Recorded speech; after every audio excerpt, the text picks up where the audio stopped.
സ്നേഹപ്പെട്ട എല്ലാവർക്കും വേറിട്ട കാഴ്ചകളിലേക്ക് സ്വാഗതം. 1955 ഗിന്നസ് വേൾഡ് റെക്കോർഡ്സിന്റെ ആദ്യ പുസ്തകം പ്രസിദ്ധീകരിച്ചത് മുതൽ അതിന്റെ ഓരോ പുതിയ പതിപ്പിലും കയറിക്കൂടാനുള്ള യത്നത്തിൽ ഏർപ്പെട്ടിരിക്കുന്നവർ അനേക ശതമാണ്. മനുഷ്യരുടെ അധ്വാന ത്വരയെ ഉണർത്താനും കൂടുതൽ ഉയരങ്ങളും വേഗങ്ങളും കഴിവുകളും സ്വപ്നം കാണാനും പ്രോത്സാഹിപ്പിക്കുന്ന ഈ അംഗീകൃത രേഖാപുസ്തകത്തിന് അതിന്റെ കർക്കശമായ നിലപാട് മൂലം തർക്കമില്ലാത്ത ആധികാരികത ഇന്നോളം നിലനിർത്താൻ കഴിഞ്ഞിട്ടുണ്ട്. 3 മണിക്കൂർ 34 മിനിറ്റ് 18 സെക്കൻഡ് കൊണ്ട് തിരക്കഥ എഴുതി ആനിമേഷൻ ഹ്രസ്വചിത്രമുണ്ടാക്കി ലോകത്താകമാനം കാണാവുന്ന തരത്തിൽ ടിവിയിൽ പ്രദർശിപ്പിച്ച് കാശി വിശ്വനാഥന്റെ മഹാനഗര നാമധേയം ആദ്യമായി ഗിന്നസ് വേൾഡ് റെക്കോർഡ്സിൽ രേഖപ്പെടുത്തിയ ഡോക്ടർ ജഗദീഷ് പിള്ളയെയാണ് വേറിട്ട കാഴ്ചകളിൽ ഇന്ന് നാം പരിചയപ്പെടുന്നത്.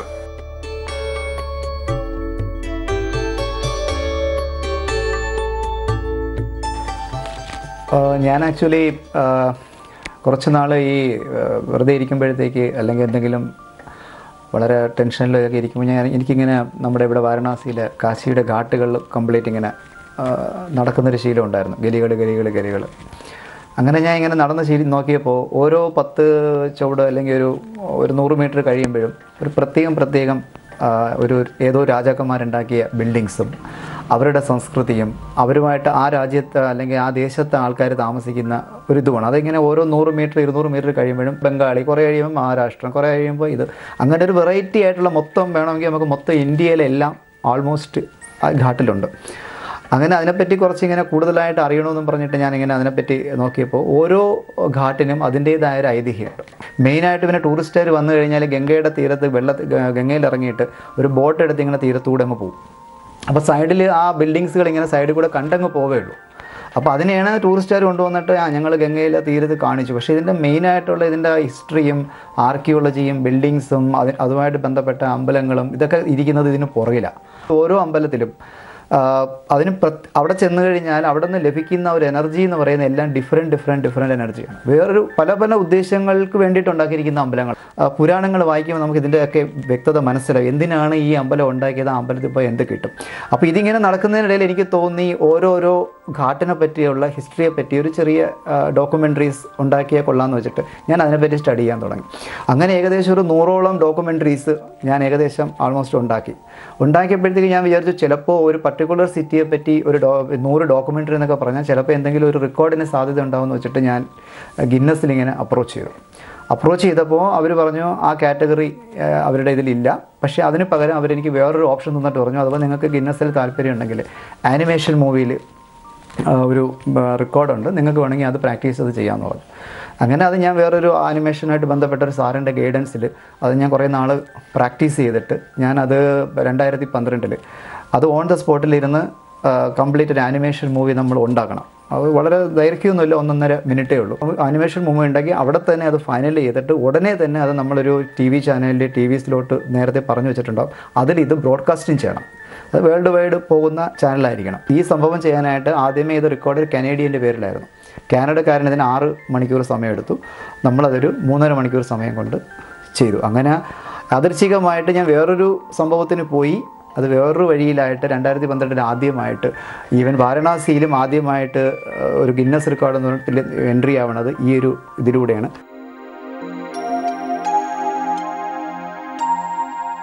ഇതിൻ്റെ ഇടയ്ക്ക് ഞാനൊരു ആൽബർട്ട് ഐൻസ്റ്റീനെ പറ്റി ഒരു ഡോക്യുമെൻ്ററി ചെയ്തു. അതിൻ്റെ പേരായിരുന്നു ആനൂസ് മിറബിളിസ് എന്ന് പറഞ്ഞിട്ട്. ഈവൻ ഫിസിക്സ് സാറുമാർക്ക് വരെ കൂടുതൽ അറിഞ്ഞുകൂടാത്തൊരു കാര്യമാണ്. 1905 ഒരു വർഷത്തിൽ തന്നെ 6-7 ഫിസിക്സിൻ്റെ വലിയ ഇൻവെൻഷൻസ് ചെയ്ത ആളാണ് ആൽബർട്ട് ഐൻസ്റ്റീൻ. നമ്മളെല്ലാവരും Albert Einstein, APJ Abdul Kalam ഇങ്ങനെ വലിയ ആൾക്കാരെയൊക്കെ നമ്മൾ പുകഴ്ത്തി റോൾ മോഡലായിട്ട് നടക്കും. പക്ഷെ നമ്മൾ ചിന്തിക്കുന്നില്ല അവരെ പോലെയൊക്കെ നമുക്കും ആവാൻ പറ്റും. ഗിന്നസിൽ എൻട്രി ആയിട്ടുള്ള ഏറ്റവും കൂടുതൽ റെക്കോർഡ് നമ്മുടെ സച്ചിൻ തെണ്ടുൽക്കറിൻ്റെ പേരിലാണ്. 19 റെക്കോർഡുണ്ട്. അപ്പോൾ ഞാൻ വിചാരിച്ചു എന്തായാലും ജീവിച്ചിരിക്കുമ്പോൾ എന്തെങ്കിലും ഒരു മഹത്തായ കാര്യം, ഒരു വളരെ മോട്ടിവേഷനായിട്ടുള്ളൊരു കാര്യം ചെയ്യണം എന്ന് തോന്നിയിട്ട് ഞാൻ വിചാരിച്ചു ഒരു 19 എന്നുള്ളത് 20 ആക്കിയാൽ എന്ത്. സച്ചിൻ തെണ്ടുൽക്കർ 20 വർഷം കൊണ്ട് ക്രിക്കറ്റിൽ എന്ന് പറയുന്ന സംഭവത്തിൽ എടുത്ത സംഭവം ഞാൻ എന്ത് ചെയ്തു, നമ്മുടെ ഇന്ത്യയിലുള്ള ഒരുപാട് അവയർനെസ് കാര്യങ്ങളുണ്ടല്ലോ. ഇപ്പം ബേട്ടി ബച്ചാവോ ബേട്ടി പഠാവോ അത് 2ാമത് ഗിന്നസ് കയറി. 3ാമത് കയറിയത് നമ്മുടെ ഇന്ത്യൻ പോസ്റ്റ് കാർഡ്. അത് തീർന്നു പോയിരിക്കുന്ന സംഭവം യൂസ് ചെയ്യുന്നില്ല, കുട്ടികൾക്കൊന്നും അറിയില്ല. അങ്ങനെ ഇന്ത്യൻ പോസ്റ്റ് കാർഡും പിന്നെ നമ്മുടെ ഇന്ത്യൻ ഫ്ലാഗിൻ്റെ ഉത്ഭവം കൂടെ ചേർത്തിട്ടാണ് ഞാൻ 3ാമതൊരെണ്ണം ചെയ്തത്. അതും ഈ അടുത്തിടയ്ക്ക് ഗിന്നസിൽ കയറി. അപ്പോൾ നമ്മുടെ ഇന്ത്യയിലുള്ള ഒരുപാട് അവയർനെസ് കൊടുക്കേണ്ട സബ്ജക്റ്റുകൾ എടുത്തിട്ട് അത് ഗിന്നസിൻ്റെ കാറ്റഗറി ആയിട്ട് കണക്ട് ചെയ്തിട്ട് അവരിൽ നിന്ന് പെർമിഷൻ മേടിച്ചിട്ട് അവരുടെ ഗൈഡ് ലൈൻസ് അനുസരിച്ചിട്ട് ഞാനിങ്ങനെ ഒരു ദൗത്യത്തിലാണ്. എനിക്കൊരു ആഗ്രഹം, ഇന്ത്യയിൽ ഏറ്റവും കൂടുതൽ ഗിന്നസ് വേൾഡ് റെക്കോർഡുള്ള ആളായി മാറണം എന്നൊരു ആഗ്രഹം. ദൈവാനുഗ്രഹം കൊണ്ട് ഇതുവരെ 3 കൺഫേം ആയി, 6 ഞാൻ ചെയ്തു. ഇനിയും റിസൾട്ടുകൾ വെയിറ്റാണ്. ഉത്തർപ്രദേശ് സ്റ്റേറ്റ് ഇലക്ട്രിസിറ്റി ബോർഡിൽ ഉദ്യോഗസ്ഥനായിരുന്ന വർക്കലക്കാരൻ പരമേശ്വരൻ പിള്ളയുടെയും ബേബി സരോജത്തിന്റെയും മകൻ ജഗദീഷ് ജനിച്ചത് കാശിയിലായിരുന്നുവെങ്കിലും ബാല്യകാലം നിർഭാഗ്യവശാൽ ചെലവിടേണ്ടി വന്നത് മാതാപിതാക്കളിൽ നിന്നകന്ന് കേരളത്തിലെ ബന്ധുക്കളോടൊപ്പമായിരുന്നു. പ്രതികൂല സാഹചര്യങ്ങളുടെ തീച്ചൂടേറ്റ് വളർന്നതുകൊണ്ട് പിൽക്കാല ജീവിതയാത്രയ്ക്കുതകിയ പാഥേയമായി ആത്മധൈര്യവും ശുഭാപ്തി വിശ്വാസവും വേണ്ടുവോളം കിട്ടി. നേർക്കുനേർ വരുന്ന എല്ലാ ഋണതരംഗങ്ങളെയും പുരോയാനത്തിനുള്ള ഊർജശേഖരമായി പരിവർത്തിപ്പിക്കാനുള്ള മനോവിദ്യ അന്നേ സ്വായത്തമായിരുന്നു. നൈരാശ്യത്തിന്റെ തമോഗർത്തങ്ങളിൽ പതിച്ച് മുന്നോട്ട് വഴിയറിയാതെ തപ്പിത്തടയുന്നവരെ സ്വന്തം മന്ദകരണത്തിൽ മറഞ്ഞിരിക്കുന്ന കരുത്തിന്റെ വെളിച്ചത്തിനു നേരെ തിരിച്ചു നിർത്താൻ ഒരു പ്രൊഫഷണൽ കൺസൾട്ടന്റ് കൂടിയായ ഈ സാമൂഹ്യ പ്രവർത്തകന് ഇപ്പോൾ കഴിയുന്നുണ്ട്.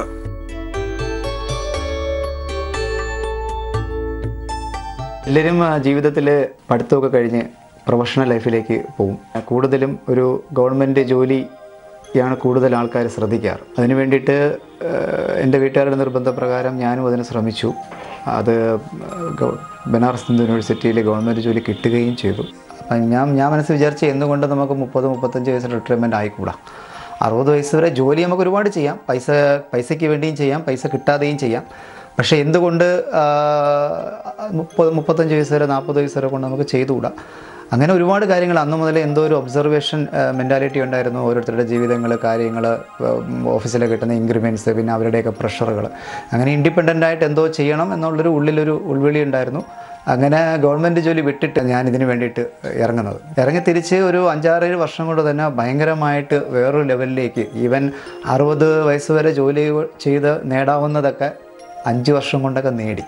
ഇതൊക്കെ ചെയ്യാൻ വേണ്ടിയിട്ട് നമുക്ക് ആരുടെയെങ്കിലുമൊക്കെ ഹെൽപ്പ് വേണം. നമ്മൾ ഇതുവരെ കാണാത്ത ഒരു ദൈവത്തിനെ, ശിവനെന്നോ വിഷ്ണുവെന്നോ അല്ല എന്നൊക്കെ പറഞ്ഞ് നമ്മൾ ഒരുപാട് സമയം ചെലവഴിക്കുന്നുണ്ട്, പ്രാർത്ഥിക്കുന്നുണ്ട്, എല്ലാം ചെയ്യുന്നുണ്ട്. പക്ഷേ ആക്ച്വലായിട്ട് സാക്ഷാൽ രൂപത്തിൽ ആരെങ്കിലും വന്നാലല്ലേ നമ്മളെ കൈപിടിച്ച് മേളിലോട്ട് പോകാൻ പറ്റൂ. അങ്ങനെ എൻ്റെ ജീവിതത്തിൽ അപ്രതീക്ഷിതമായിട്ട് നമ്മൾ പോകുന്ന വഴിക്ക്, അല്ലെങ്കിൽ ഇങ്ങനെ ഓരോ സ്റ്റെപ്പ് ബൈ സ്റ്റെപ്പ് ഞാനിങ്ങനെ ജീവിതത്തിൽ ഇങ്ങനെ ഈ എക്സ്പോർട്ടാണ് ഞാൻ സെലക്ട് ചെയ്തത് ബിസിനസ്സായിട്ട്. അപ്പോൾ അതിൽ ഓരോരോ സ്റ്റെപ്പിലും എനിക്ക് ഈവൻ ഒരു ബാങ്ക് അക്കൗണ്ട് തുറക്കുന്നത് മുതൽ അത് ഓരോരോ സ്റ്റെപ്പിലും എനിക്ക് ഹെൽപ്പായിട്ട് വന്ന കുറേ മനുഷ്യരുണ്ട്. അവരാരും ബന്ധുക്കളോ മിത്രങ്ങളോ ഒന്നും ആയിരുന്നില്ല. ഏതോ സ്റ്റേറ്റിൽ ചിലപ്പോൾ ഹിന്ദിക്കാരാവാം, ചിലപ്പോൾ മലയാളികളാവാം, ചിലപ്പോൾ വേറെ ഭാഷയിലെ ആൾക്കാരാവാം, ചിലപ്പോൾ തമിഴനാവാം. ഇങ്ങനെ കുറേ ആൾക്കാർ എൻ്റെ ലൈഫിൽ വന്നു. ഈ ഭൂമിയിൽ നമ്മൾ കാണുന്ന കൂട്ടുകാരും ബന്ധക്കാരും അല്ലെങ്കിൽ സുഹൃത്തുക്കളും മനുഷ്യരും ഒക്കെ വിചാരിച്ചെങ്കിലേ നമുക്ക് മുകളിലോട്ട് പോകാൻ പറ്റും. ചാരത്തിൽ നിന്ന് ഉയർന്നു വന്നുള്ളൊരു വളർച്ചയാണ്. അദ്ദേഹത്തിൻ്റെ മൊമെൻ്റ് ഐ മെറ്റ് ഗോഡ് എന്ന് പറഞ്ഞൊരു ബുക്ക് എഴുതി, അതിൽ ഞാനൊരു ദൈവമായിട്ട് അവതരിച്ചതിങ്ങനെ എഴുതുന്നത് അതൊക്കെ വെറുതെയാണ്. അദ്ദേഹത്തിൻ്റെ അതിനുള്ള ഒരു ചാനൽ മാത്രമേ ആയിട്ടുള്ളൂ. ഞാൻ എൻ്റെ ഡ്യൂട്ടിയിലുള്ള ബാങ്കിൽ നിന്നൊരു ഫൈനാൻഷ്യൽ ഹെൽപ്പ് കൊടുത്തെന്ന് മാത്രമേ ഉള്ളൂ. അദ്ദേഹത്തിൻ്റെ കഴിവും സാമർഥ്യവും ബുദ്ധിയും പ്രയോഗിച്ചാണ് അദ്ദേഹം ഈ നിലയിലെത്തി. ഇന്ന് 3 ഗിന്നസ് വേൾഡ് റെക്കോർഡ്, ഡോക്ടറേറ്റ്. പിന്നെ ഞാൻ പരിചയപ്പെടുത്തോളം ഇത്രയും സത്യസന്ധൻ, ഡിവോട്ടഡ്, ഇൻ്റലിജൻറ്റ്, നിസ്വാർത്ഥൻ ആയ ഒരു വ്യക്തി അപൂർവമാണ്. BHUവിൻ്റെ നമ്മുടെ ഗവൺമെൻറ് ജോലി വിട്ടിട്ട് ഞാൻ എക്സ്പോർട്ടിൻ്റെ ഇതായിരുന്നു. അത് പലതരത്തിലെ ഈ ഉത്തർപ്രദേശിലുണ്ടാക്കുന്ന പലതരത്തിലെ മുത്തിൻ്റെ ബിസിനസ്സായിരുന്നു. അപ്പോൾ അത് കഴിഞ്ഞിട്ട് കുറേ നാൾ കഴിഞ്ഞപ്പോൾ അതിനകത്ത് നമ്മുടെ ഈ ജംസ് കൂടി ഒന്ന് ചെയ്താൽ കൊള്ളാമെന്നുണ്ടായിരുന്നു. അപ്പോൾ ഞാൻ ആദ്യം സാധാരണ ചെയ്യാമെന്ന് പറഞ്ഞാൽ ഞാൻ എന്ത് സബ്ജക്റ്റ് സെലക്ട് ചെയ്താലും ആദ്യം അതിനെപ്പറ്റി ഞാൻ മാക്സിമം എന്നെ കൊണ്ട് പറ്റുന്ന രീതിയിൽ ഞാൻ പഠിക്കാൻ നോക്കും. പഠിച്ചു കഴിഞ്ഞിട്ട് നമ്മൾ പുറത്ത് ചെയ്യുമ്പോൾ നമുക്ക് എന്തെങ്കിലും ഒരാളിൻ്റെ അടുത്തൊരു ആൾ ഡൗട്ട് ചോദിച്ചാലും അല്ലെങ്കിൽ നമുക്കൊരു ഡൗട്ട് വന്നാലും ഓതൻറ്റിക്കേറ്റഡ് ആയിട്ട് നമുക്ക് അതിനെപ്പറ്റി പറയാൻ പറ്റും. അപ്പോൾ അതിന് വേണ്ടിയിട്ട് ഞാൻ ജയ്പൂരിൽ പോയി ജംസിനെ പറ്റി പഠിച്ചു. ദൈവത്തെയും ആത്മീയതയെയും കുറിച്ചുള്ള ഈ കാശിക്കാരന്റെ കാഴ്ചപ്പാടുകൾ മതവാദി രാഷ്ട്രീയക്കാരിൽ നിന്ന് തികച്ചും വിഭിന്നമാണ്. മതങ്ങളും അതുമൂലമുള്ള വിഭാഗീയ വികല്പങ്ങളും ഭൂമിയിൽ ഉത്ഭവിക്കുന്നതിന് മുൻപേ പ്രചാരത്തിലുള്ള പ്രാചീന ഭാരതീയ പുരാണ ഇതിഹാസങ്ങളെ ഡോക്ടർ ജഗദീഷ് പിള്ള കാണുന്നത് സൃഷ്ടിന്മുഖ പ്രവർത്തനങ്ങൾക്കുള്ള ഊർജ സ്രോതസ്സായിട്ടാണ്. മാർഗമധ്യേ നാൽക്കവലകളിൽ സംശയാലുവായി നിൽക്കുമ്പോൾ നേർവഴി കാട്ടിത്തരാൻ പ്രത്യക്ഷപ്പെടുന്നവരെ ദൈവങ്ങളായി കാണുന്ന ഈ വിശ്വാസി താൻ കണ്ടുമുട്ടിയ മഹാത്മാക്കളെ കുറിച്ച് എഴുതിയ പുസ്തകത്തിന്റെ ആമുഖത്തിൽ ഡോക്ടർ കരൺ സിംഗ് ദർശനവും പ്രവർത്തനവും കൂട്ടിയിണക്കുന്ന പാലമായാണ് ആ ഗ്രന്ഥത്തെ കാണുന്നത്. ഏറ്റവും കൂടുതൽ ലോക റെക്കോർഡുകൾ സ്വന്തമായുള്ള അമേരിക്കക്കാരൻ ആശ്രിത ഫർമാനെ പോലെ ജഗദീഷ് പിള്ളയും യോഗശക്തിയിലൂടെ തന്റെ ആന്തരികോർജത്തെ ബാഹ്യകർമ്മങ്ങളിലേക്ക് പരിണമിപ്പിക്കാമെന്ന് വിശ്വസിക്കുന്നു.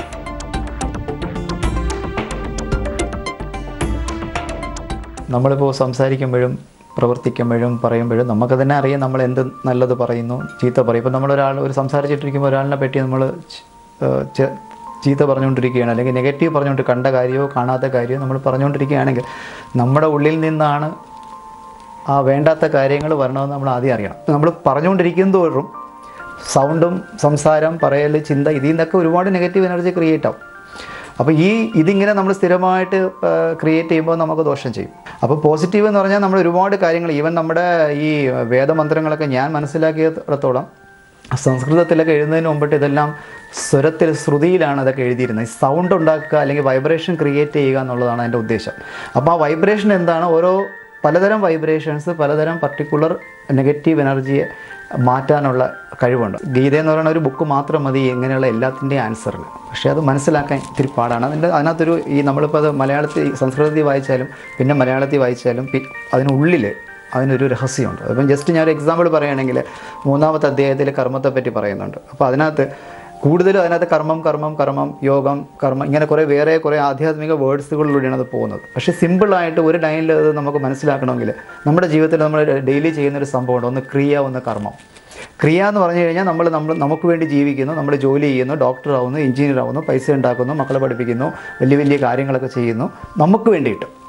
പക്ഷേ നമ്മൾ ഇതൊക്കെ ചെയ്തുകൊണ്ടിരിക്കുന്നതിൻ്റെ കൂടെ കുറച്ച് സമയം, കുറച്ച് പൈസ, കുറച്ച് ഇതൊക്കെ എടുത്തിട്ട് നമ്മൾ മറ്റൊരാളിൻ്റെ ജീവിതം നന്നാക്കാൻ വേണ്ടിയിട്ട് നമ്മളിൽ എന്തുണ്ടോ അതിൻ്റെ ഒരു ഇത് വെച്ചിട്ട് നമ്മൾ പുറത്തിറങ്ങിയിട്ട് ഒന്നും പ്രതീക്ഷിക്കാതെ മറ്റൊരാളിൻ്റെ ഹെൽപ്പിന് വേണ്ടിയിട്ട്, മറ്റൊരാളിൻ്റെ ജീവിതം ഡെവലപ്പ് ചെയ്യുന്നതിന് വേണ്ടിയിട്ട് നമ്മൾ എന്ത് ചെയ്യുന്നോ അതാണ് കർമ്മം.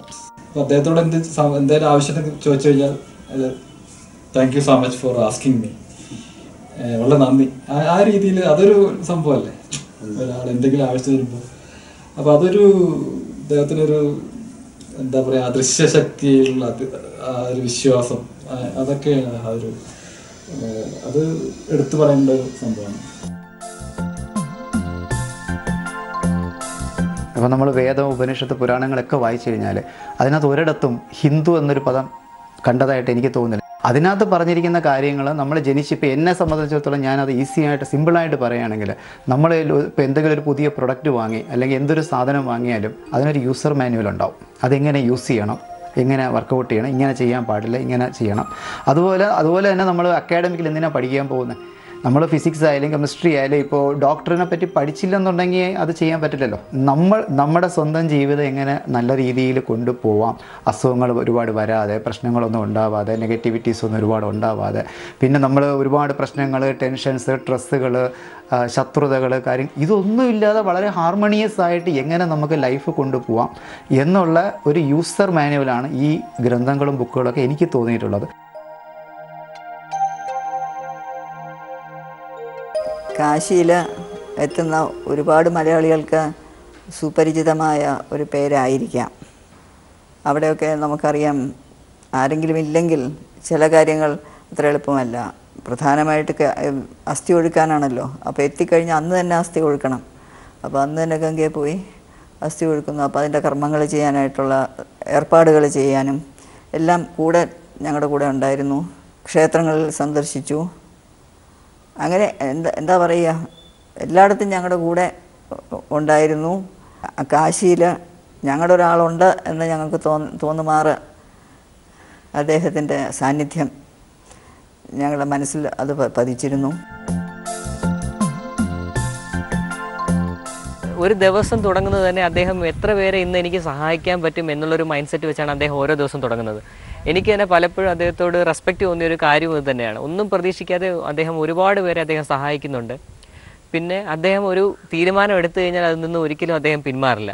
എന്തിനേയും ഒരു ജീവിതത്തിലൊരു വിഷമം നേരിട്ടാലും ഒരു പ്രശ്നം നേരിട്ടാലും അത് എങ്ങനെ അതിനെ പോസിറ്റീവായി കാണാം എന്നുള്ളതേ അദ്ദേഹം തിങ്ക് ചെയ്യാറുള്ളൂ.